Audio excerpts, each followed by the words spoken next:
Hello friends, நான் இன்றைக்கு விருதுநகரில் இருக்கேன். காமராசர் ஐயா பற்றி பேச போகிறேன். நாங்கள் அப்படியே டீ குடிச்சிட்டு வரும்போது ஒரு கிணறு இருந்துச்சு. அதை எட்டி பார்க்கலாம் வாங்க.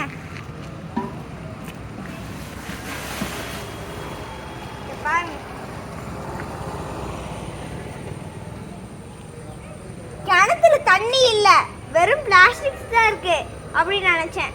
ஆனா இதுக்கு கீழே 20 அடி தண்ணி இருக்காமா.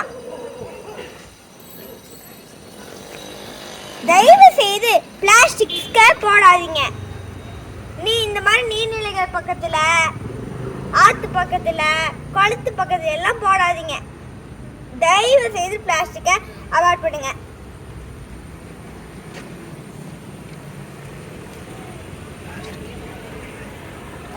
பிளாஸ்டிக்கை ஒழிப்போம், நீர்நிலைகளை காப்போம்,